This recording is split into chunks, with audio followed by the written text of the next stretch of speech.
Hello, everyone. Thank you for taking the time to join this evening.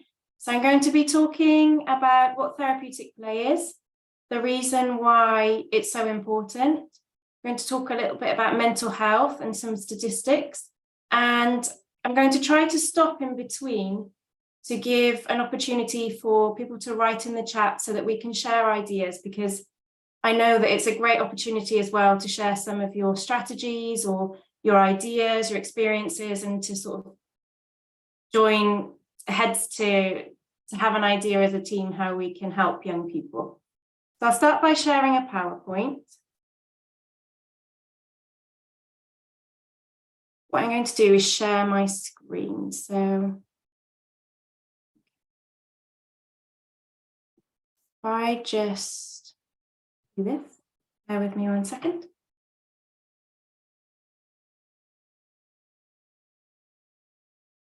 Okay, so let me move this little box. Here we go.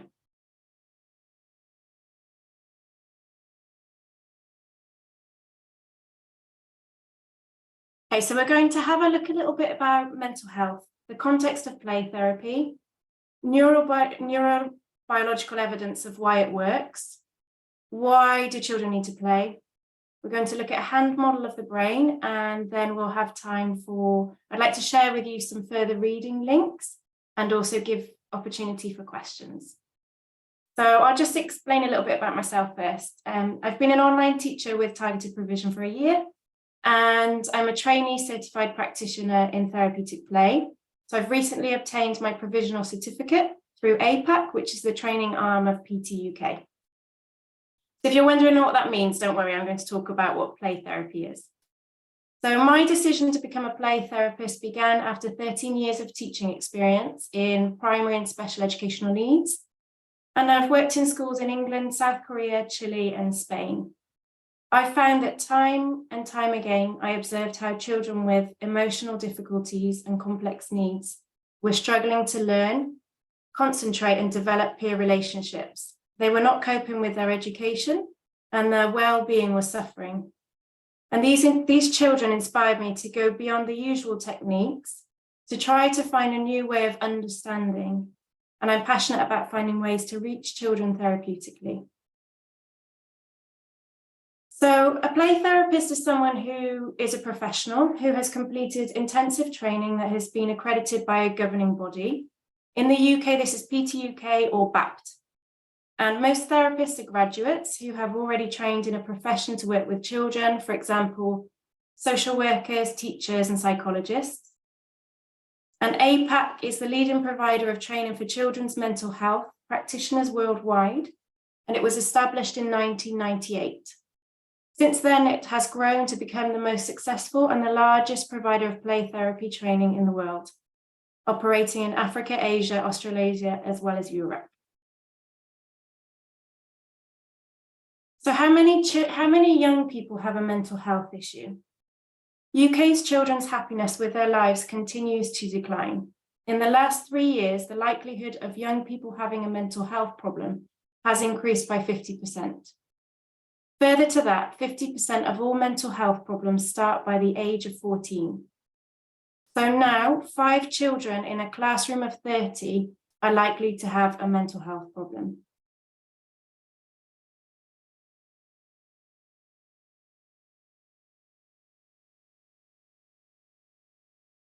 I'm just going to give you a moment to have a look at this.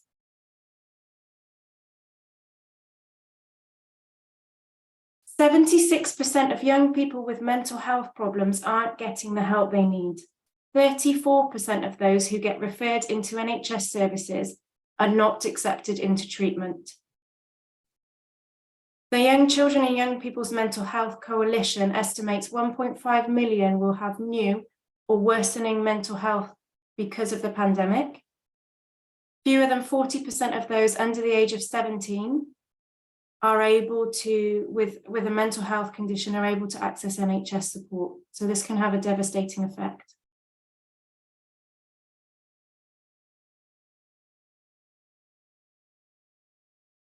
Reports of increasing intensity call for investment in the mental health workforce serving children and young people. much in line with what PT UK have been calling for with the Child Mental Health Charter. So for school counsellors to have the biggest possible impact on students' mental health and well-being, they must be embedded in a school with a trained designated senior lead for mental health, who can facilitate referrals and guard their independence. Further, we recognise that there are different types of counselling and therapeutic services that work better for different students. The Mental Health Charter calls for new legislation to focus on children receiving help early, before their difficulties escalate. The call is for this help to be effective with young children, utilising approaches such as play and creative therapies. For the help to be delivered by experts, ensuring best and safe practice by employing practitioners who are professionally trained and accredited. So here we have a demand model, which was created by Play Therapy UK, which shows what this means in terms of numbers. So the use of play and creative arts therapies, collectively known as play therapy, is growing rapidly throughout the world due to a market demand, coupled with the effectiveness of these therapies. The demand for suitably qualified practitioners greatly exceeds the number of play therapists in all countries. 1 in 10 children between the ages of 1 and 15 have a mental disorder. Estimates vary, but research suggests that 20% of children have a mental health problem in any given year and about 10% at any one time. Okay, I'm going to stop sharing for a moment because I'd like to share a video with you. I'm just checking everyone can still hear me. Yeah, we're all still there. So I'll share my screen and share the first video.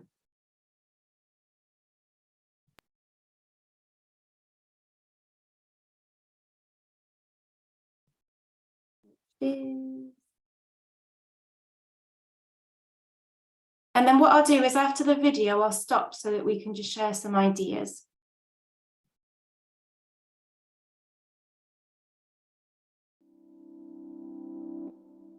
Brain development is much more than a story about biology. From the earliest years, relationships with others play a key role in shaping how our brain grows and develops. Early relationships, where there is abuse and neglect, have a long-term impact on children. A brain that has adapted to survive in a threatening or unpredictable world may not work so well in an ordinary environment. This can create what is called latent vulnerability, where early abusive or neglectful experiences with carers put children at greater risk of experiencing mental health problems in the future. For these children, compared to their peers, common experiences like moving to a new school can feel more daunting and stressful. New faces can appear threatening, while positive social cues can be missed.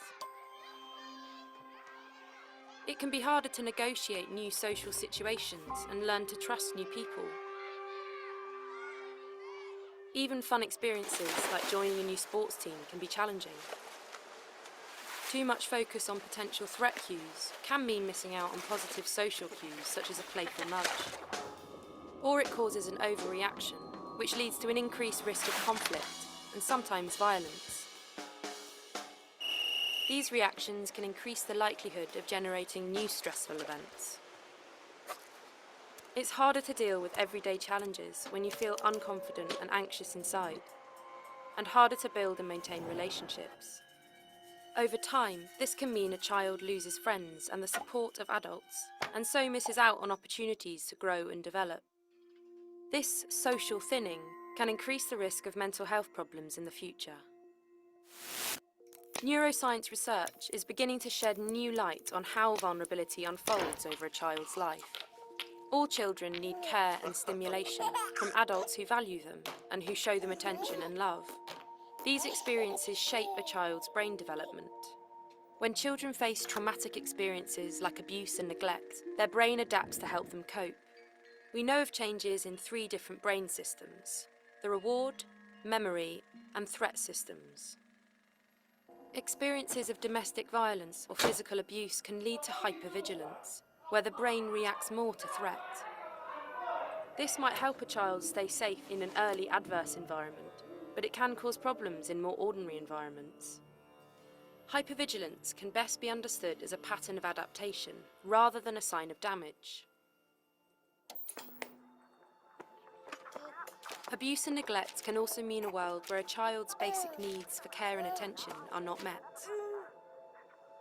This can shape the brain's reward system, the part of the brain that helps us learn about positive aspects of our environment and motivates our behaviour. Over time, the brain's reward system can learn to respond differently to things like positive social cues. Neuroscience studies have also pointed to changes in the autobiographical memory system, our memory of everyday past experiences. Following trauma, negative memories appear to become more salient, which means they become more prominent than positive ones, and everyday memories can also become less detailed. This is a problem because we need to draw on past experiences to help us deal with new social situations. Neuroscience research is showing how childhood trauma can create latent vulnerability, increasing the risk of later mental health problems like anxiety and depression. This vulnerability is not just located in the child, but arises through their relationships. Helping children who have experienced trauma still requires ordinary boundaries and consequences, but it also requires us to step back and reflect and see behaviour that we find challenging in a different light. A child may simply be doing their best to survive now, with brain adaptations from the past. We know a child's brain has the capacity to continue to adapt. For this to happen, they need our help to build and maintain trusted relationships, manage everyday stresses, and prevent new ones from happening. We need to encourage them to try again and believe things can be different. This is far from an easy task and takes time. Science is helping reframe our understanding of childhood trauma. Seeing children's behaviour in a new light can mean we respond differently. But there is much still to learn. Working together, we can develop more effective approaches that promote resilience and recovery. We can help children build trusting relationships and create opportunities for their brains to adapt in new ways.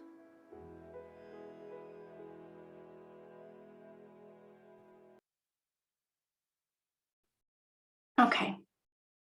What I'd like to do now is I would like to start off by inviting you, if you would like to take a moment to think about a young person that perhaps came to your mind when you watched the video.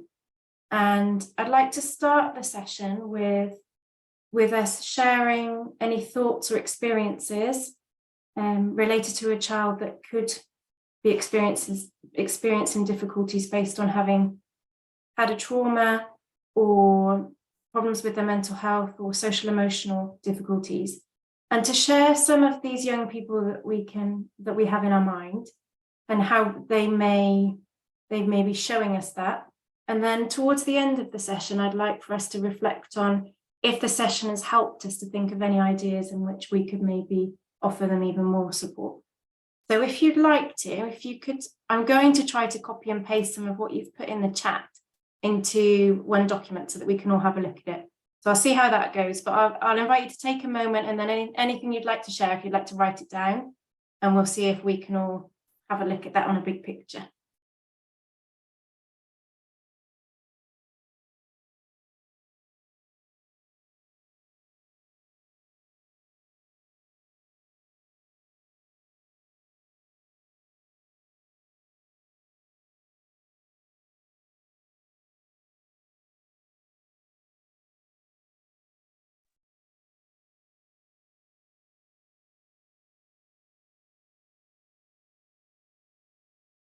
Hi, Gemma.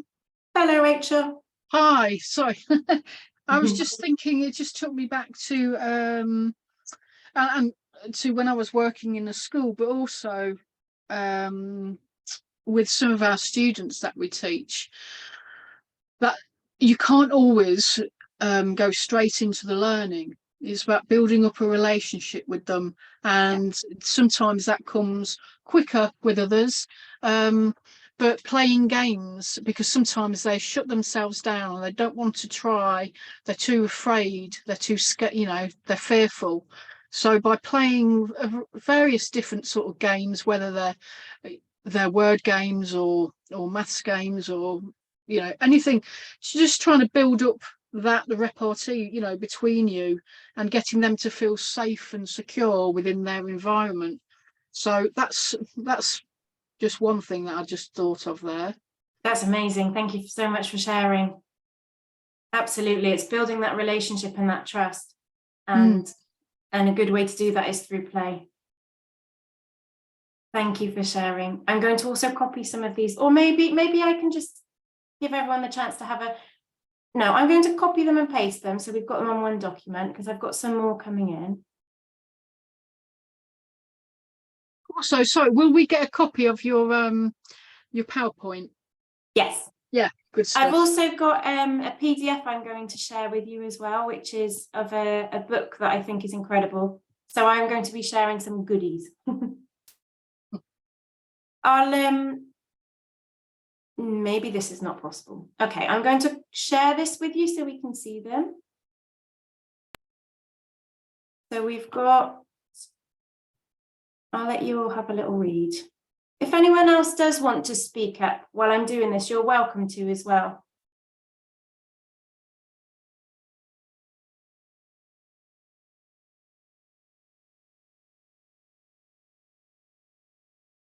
We've got students not engaging with learning activities. Yep.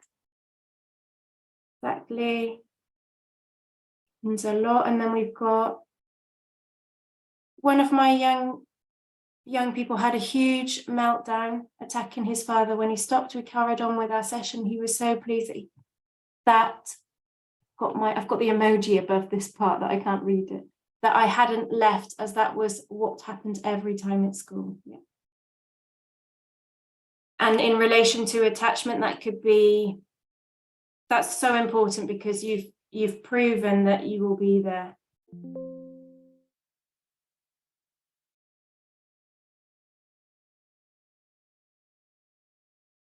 We've got building a trusting relationship between you and the young person is absolutely vital. It's so great to listen to your thoughts, to read what you've written and to share ideas. Elective mute. Okay, the book I'm going to recommend at the end of the session that I've got in PDF is about a story of a case study of a boy who was elective mute. So you might find that one interesting. It's really difficult to distinguish between autism and childhood trauma response. It's knowing the best way to approach how to deal with different experiences, the understanding of how to respond to people's responses. Absolutely. And every child is different. Every young person is different. And also what may work one day may not work the next day.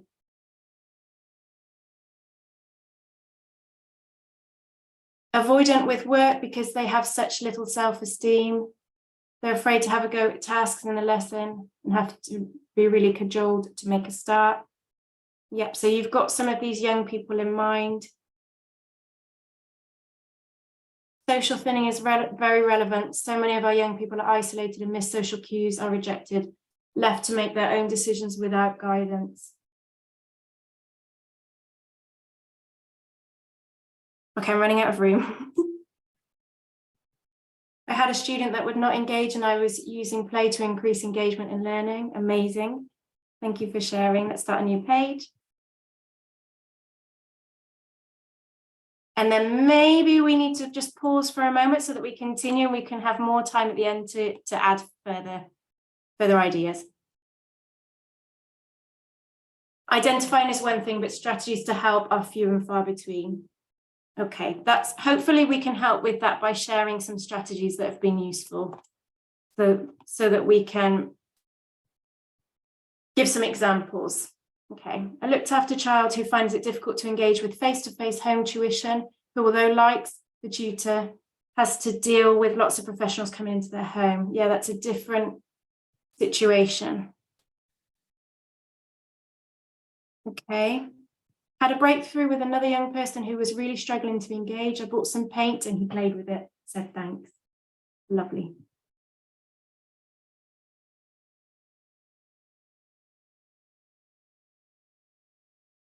I agree, work avoidance so they don't fail, and also the importance of relationship building prior to learning. I'm going to read the rest and I'm going to just continue so that we still have time to get through. But what I'll do is I'll keep the chat open and I will add them to the PowerPoint afterwards. So we've got attachment. This has reminded me of one of my young people who would hide under the table if she had to do any maths. We played lots of games together and she's now so much more positive. Okay, I think we have some amazing ideas already. Positive behavior strategies, lots of praise, often displaying fight or flight, which we're going to talk about more in a moment. Today I made strawberry slime. I would love to play with a strawberry slime. Games and creative therapeutic activities definitely help with building a positive relationship. I would often have to take 6 weeks with 16 to 19-year-olds in further education, teaching them how to play again. Best homework ever. Bring in a box, a kitchen utensil, a random household item. How many things can they be? Okay, so we've got some lovely ideas for things that we can play. Okay, fantastic. We'll pause there and we'll continue with the PowerPoint. I have another video to show you and a short activity with our hands. And then we'll rejoin again to continue with this sharing of ideas at the end. I realize this is not the right size. I want my notes up. Okay.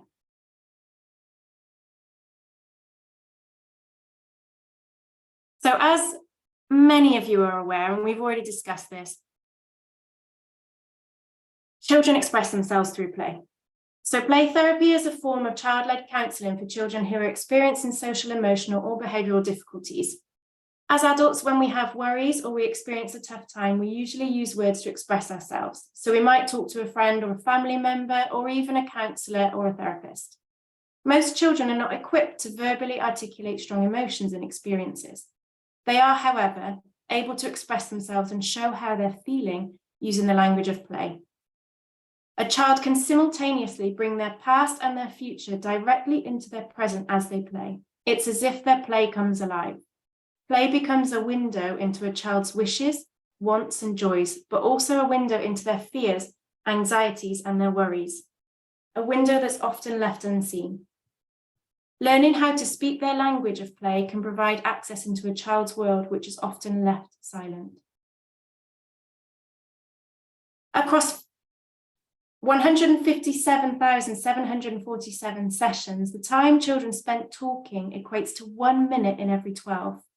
So children chose to talk in their therapy sessions for just 1/12 of their time, which equates to just 3.3 minutes in a 40-minute session.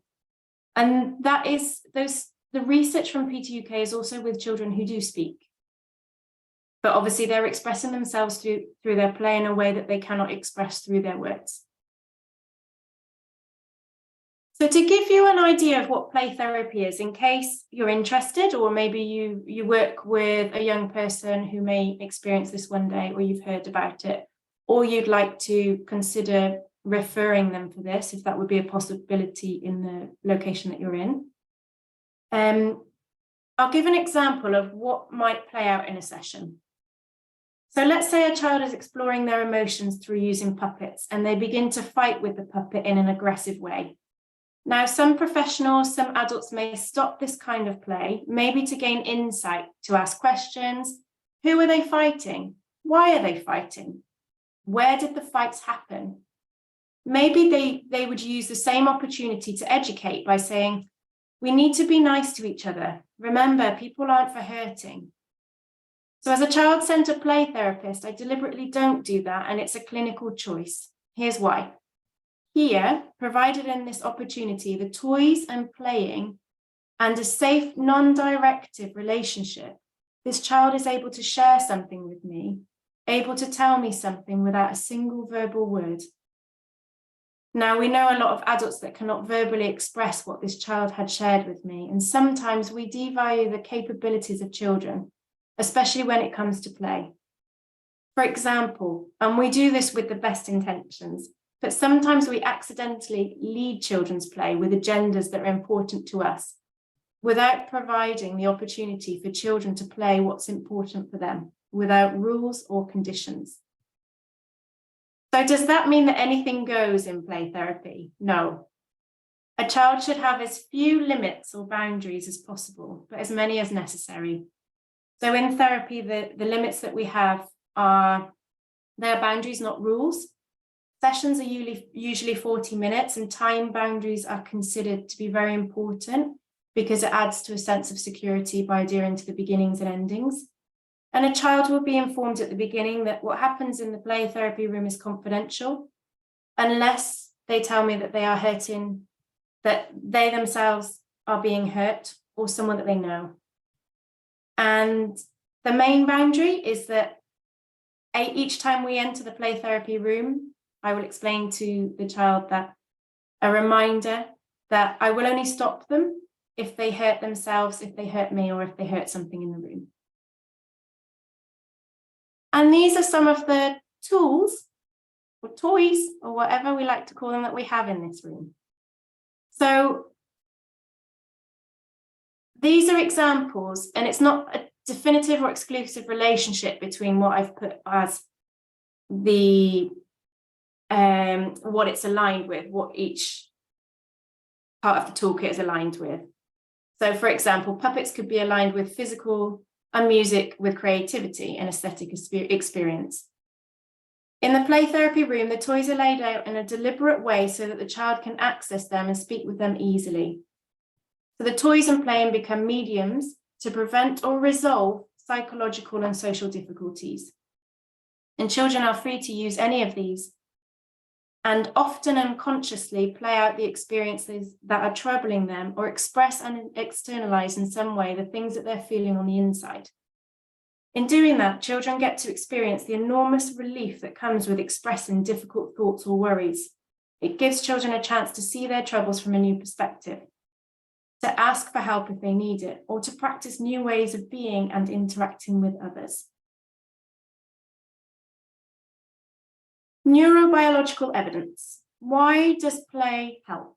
Why does play therapy work?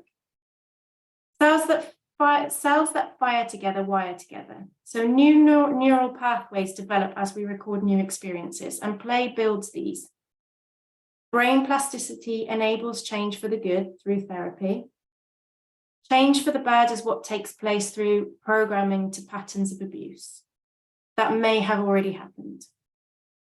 More brain centers light up in response to metaphor than any other form of human communication about emotions, forming new neural pathways. So also in a play therapy room, we have many miniatures that the children can use to put into sand to express their world. Symbolic fantasy play with its use of metaphors provides new experiences that develops the brain and the mind.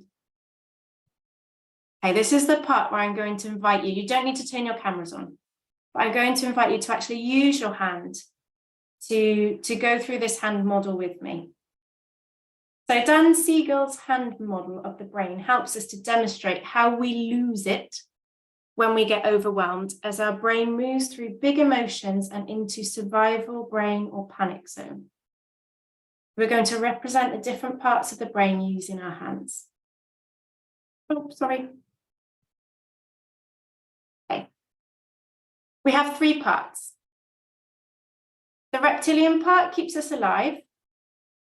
The mammalian, the thumb, triggers emotions. It helps us control fight or flight. And the rational distinguishes us as humans. When your fist is closed with your thumb under your fingers, your neocortex, or the thinking cap of the brain, is in control. This is when you can learn, be engaged in the moment, you can make choices and control your behavior and emotions.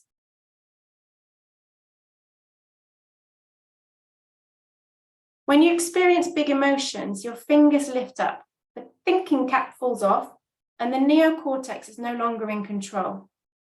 Now your limbic brain, your emotional brain, is in control. When your emotions are in control, it is very hard to manage your behaviors as your emotions are controlling you. You are not in control of them. This could be, you may have heard this explained as flipping your lid. So what can happen next is that the brain moves into the survival instinct, which is when the most ancient part of your brain takes control, the reptilian brain. This is represented by the open palm of your hand. When your reptile brain is in control, You cannot make conscious choices. Your survival instinct is controlling you.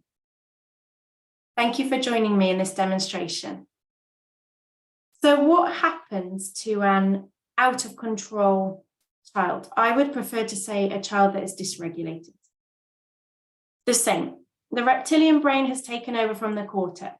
IQ is reduced, and the important thing to always remember is that talking is no use.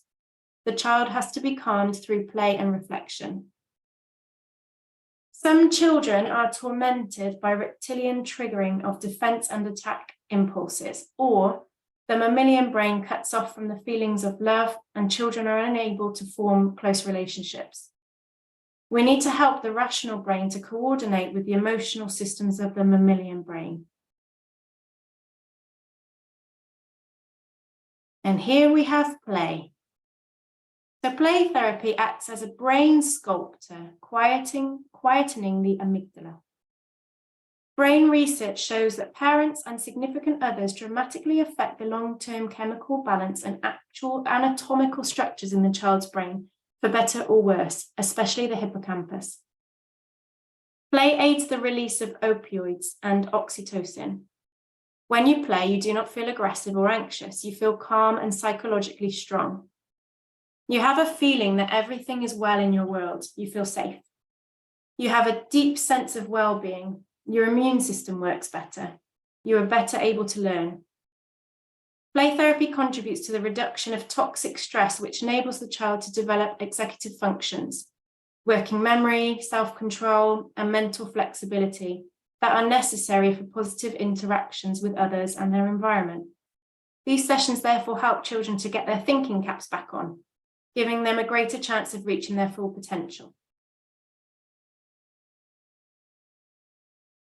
So play therapy is suitable for children with all kinds of difficulties, which might include anxiety, depression, bullying, or children struggling in their friendships.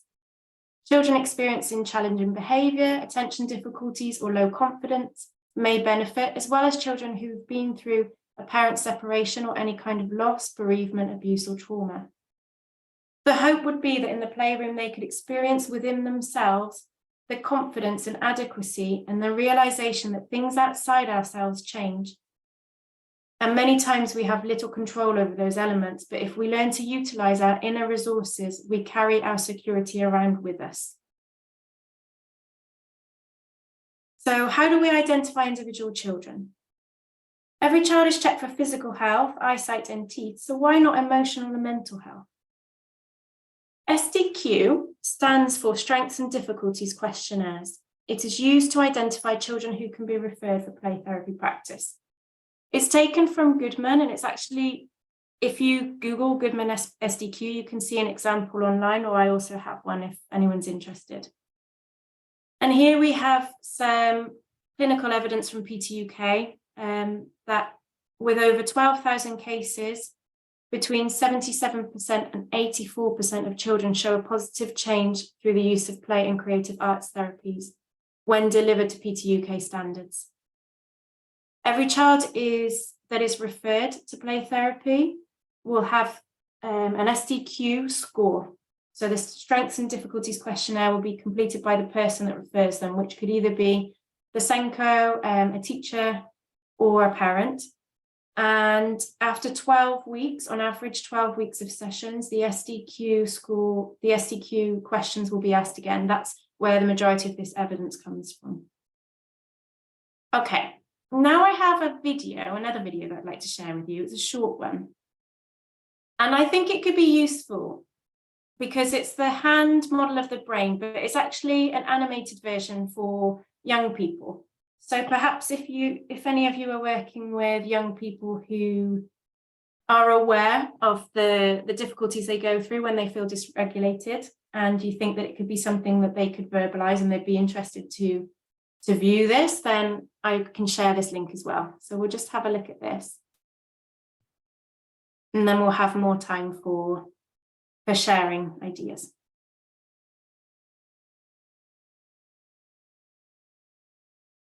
Okay, I've also got a question here. What happens with a CYP who can't play but puts things in lines and shapes rather than role play, etc.? I think that anything that a young person is doing, which for them is they are leading it themselves, is their way of playing out something. So I know that when we have children who are on the autism spectrum, they may need to put things in line, but I think if that's something that you feel that young person needs to do for them to be able to connect with you, or for them to be able to continue with an activity that then you'd like to share with them, I think it's okay for them to do that. It's coming from something that they feel the need to do that. Okay, I've got one more question that I'm answering now, and then I'll show the video. Hi Gemma, I've been considering play therapy. Did I hear correct that PT UK mainly suits verbal children? Would it be applicable to non-verbal pupil that is not yet in an immersion-based play stage? It's applicable for children that are also non-verbal. So for children aged between 4 and 13, and if you have a child if you're curious and you've got a young person in mind, then I can share with you an SDQ form and you could go through it and you could see, just to have an idea of what score they would be. But yeah, it's definitely for non-verbal pupils as well. And because it doesn't involve, the child doesn't need to say anything in the whole session. I have a young 4-year-old who doesn't speak the whole session, but I still feel like she's allowing me to see her world through the way that she's expressing herself through play. So for that reason as well, if we have young people who don't speak English as their first language, even if we don't understand them, they could still go ahead with play therapy.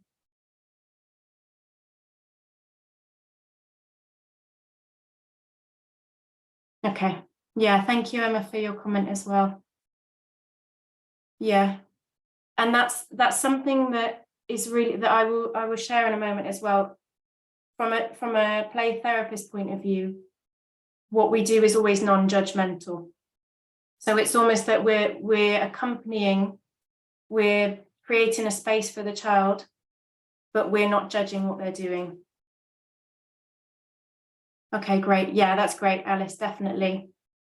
Okay, I'm going to share this video. And then we'll come back together again.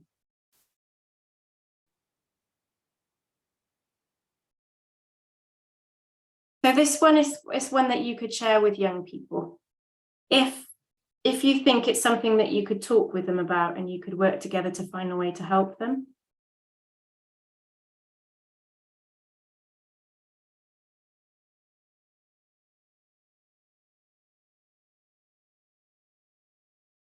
I'm sorry, I've closed Zoom to try to get my screen, and now I can't find the bit where I can share the screen.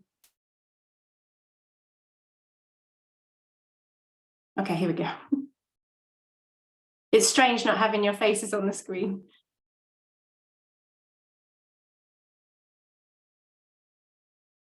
It's just a minute and a half.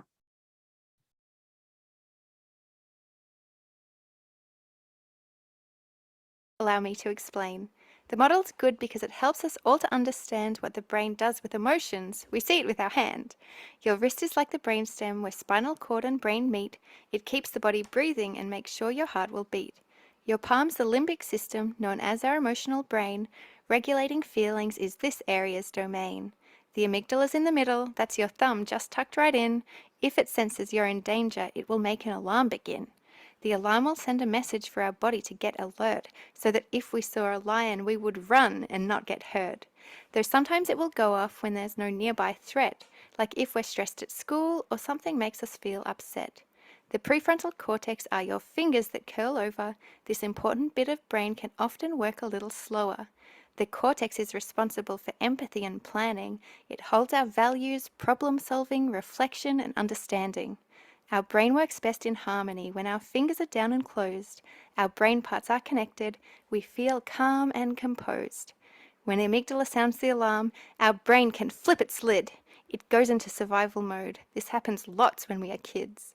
The prefrontal cortex gets cut off, so we can act fast against the threat. That's why it can be hard to make wise choices when upset. Everyone flips their lid sometimes. There is no need to fear. We can learn to reconnect this part if we want our thoughts more clear. Goode es un software de gestión. Okay. So let's go back to our PowerPoint, and then we're going to have time to share more ideas. So I'm just going to go back a little bit to show you one more image.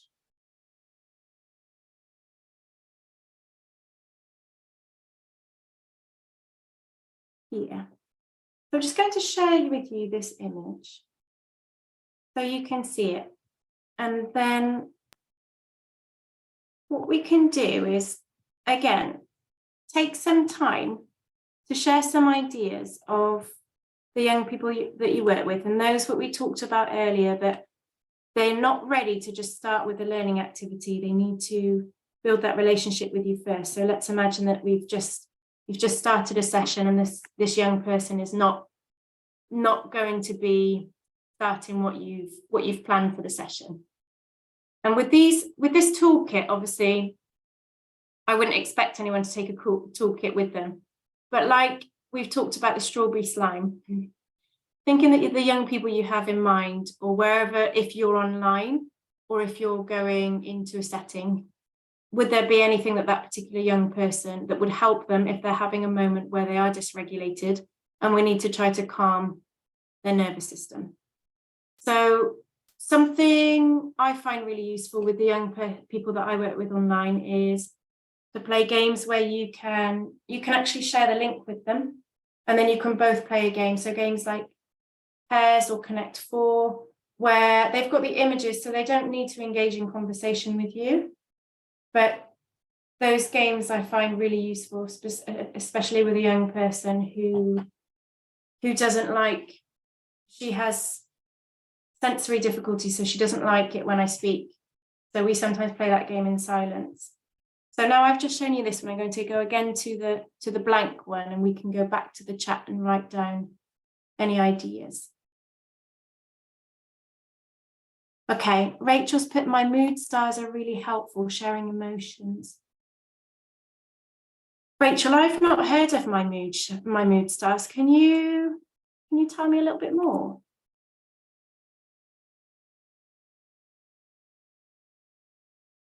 Yeah, hi. Hello. Yeah, I've got some that I can physically show you. So Okay. hang on a second, let me just get to the back of my door. I've also got a mood star cushion, which is handy.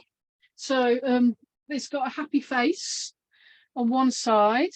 Can you see it? And then Yeah. sad face on the other. Oh, I love it. And I've got little ones. These were ones I got from Children in Need last year or the year before, actually, I think, with the little Children in Need bandage it up. But they've all got different emotions on. Oh, okay. These ones haven't. They've all got that. But I have got another set that's got lots of different emotions, so it's really useful. Really, it's tactile, and it's something that the children can actually hold. And you know what? These will also work with teenagers. Yeah. I work with a lot of anxious teenagers, and what works with the young ones also works with those. So yeah. Thank you so much for sharing. And I suppose you could do that even without directing it. You could place them on the table or wherever you are, and see what comes out of it. See if the young person initiates something, goes towards one of them. Or...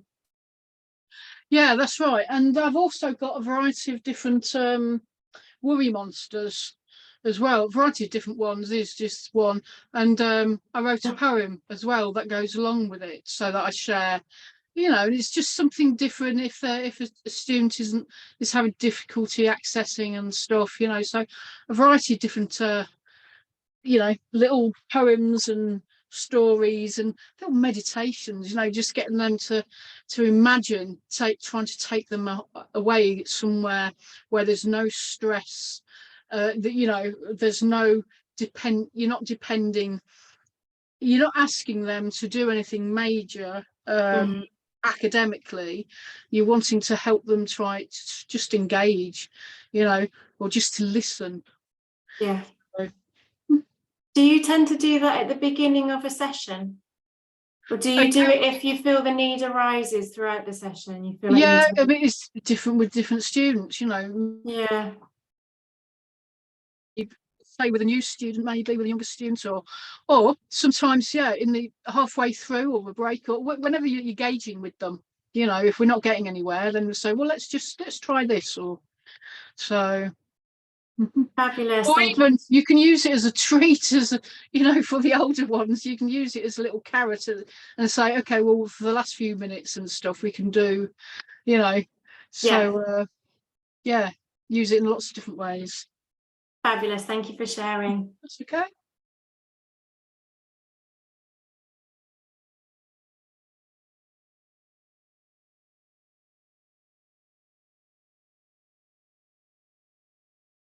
Okay, thank you, Helen. You've written, we often teach children calming techniques, but I found often that doing something physical like jumping on a trampoline is very effective to regulate.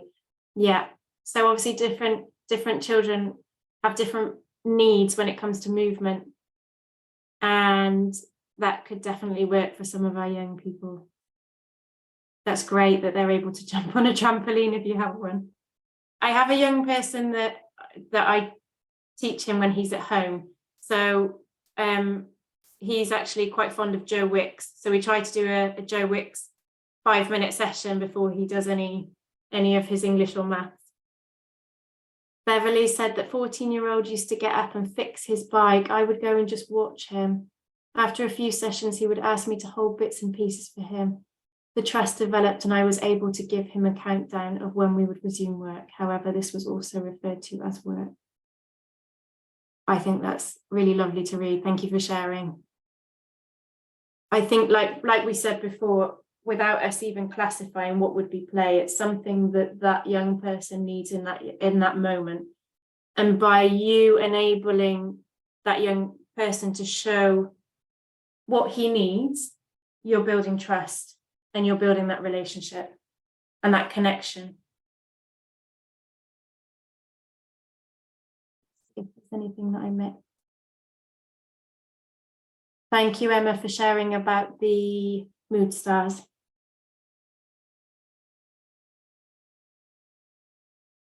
Emotion blob cards as well, good for older students. Thank you, Jane.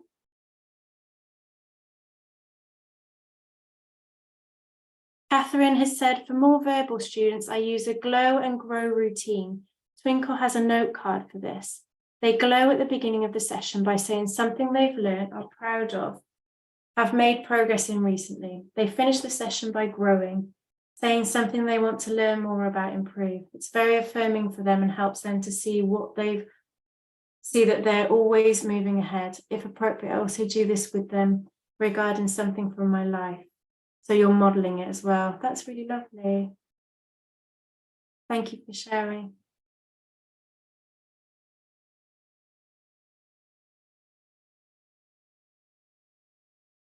Glow and grow. Yeah, that's really lovely.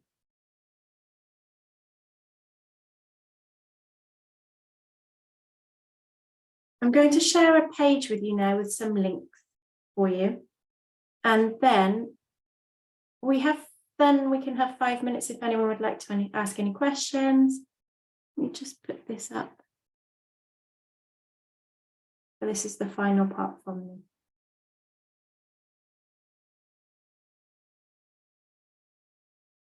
So play therapy as we know it today has been greatly influenced by the work of Virginia Axline. She was a doctoral student of Carl Rogers and based her work on his theory of self-concept and client-centered therapy.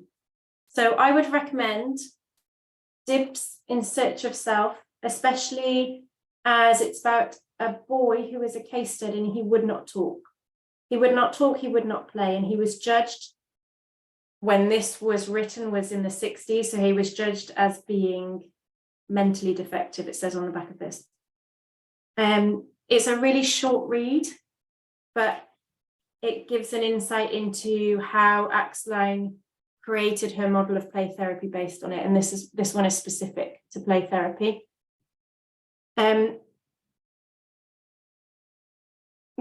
Virginia Axline brought play therapy to the attention of the general public interested in psychology. And I have the version of this book on a PDF if anyone is interested. Intensive interaction. Thank you, Richard, for sharing. There's also Laban, who talks about movement, and that's closely linked with intensive interaction. I love intensive interaction. And it's very similar in the way that we're talking about how we're providing a mirror, or we're holding the space for a young person to move in the way that they need to move, or to express themselves in the way that they need to express themselves. And we've got the Glow and Grow PDF as well. Fabulous. I'm also going to just share my email in case anyone has any questions. Does anyone have any questions?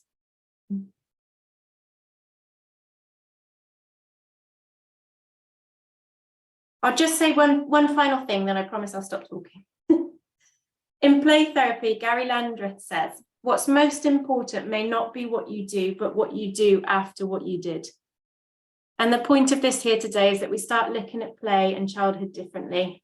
The good news is that play is being systematically applied and researched around the world by professionally trained play therapists. Play is the language of children, and we need to start hearing them. Thank you for your time.